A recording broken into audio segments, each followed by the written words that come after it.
మత్తు పదార్థాల దుర్వినియోగం, డ్రగ్ అడిక్షన్, మందులకు బానిసవడం అంటే ఏమీ లేదు. ఆ వ్యక్తులపై ఆయా పదార్థాల రసాయనాలు భౌతికంగా లేదా మానసికంగా వాటి ప్రభావాన్ని చూపిస్తుంది. నిజానికి ఓ వ్యక్తి మత్తు పదార్థాలకు బానిసయ్యాడా లేదా అని తెలుసుకోవడానికి ఎలాంటి పరీక్షలు లేవు. ఏదేమైనా మద్యానికి బానిసైనటువంటి వారిని రక్త పరీక్ష ద్వారా గుర్తిస్తారు. వేరే రకం సర్గెట్ మార్కర్స్ ఆఫ్ ఆల్కహాలిజం కూడా ఉంది. అవేంటంటే లివర్ ఫంక్షన్ టెస్ట్, అలాగే అల్ట్రాసౌండ్ అబ్డమెన్ టెస్ట్ ద్వారా లివర్లో ఏర్పడినటువంటి మార్పుల్ని గుర్తించవచ్చు.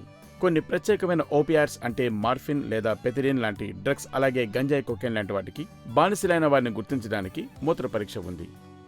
ఈ వ్యసనాలకు చికిత్స అనేక రకాలైన పద్ధతులున్నాయి. వాటిలో ఎంతో ముఖ్యమైనది కాగ్నిటివ్ బిహేవియర్ థెరపీ. ఈ రోజుల్లో ప్రతి ఒక్కరి ఆమోదం పొంది ప్రస్తుతం అమల్లో ఉన్నటువంటి ట్రీట్మెంట్ ఫ్యామిలీ థెరపీ కూడా ఎంతో ఉపయోగకరమైంది. ఫ్యామిలీ థెరపీలో కుటుంబ సభ్యులందరి ప్రమేయం ఉంటుంది.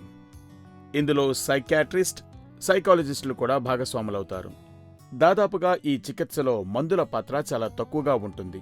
ఏవైనా ఆల్కహాల్, ఓపియాట్స్ లాంటి పదార్థాలకు కొన్ని మందులు అందుబాటులో ఉన్నాయి. ఇవి వ్యసనపరుల్లో ఆయా పదార్థాల పట్ల ఆసక్తిని, అదేవిధంగా ఆకాంక్షను క్షుణ్ణంగా తగ్గిస్తాయన్నమాట.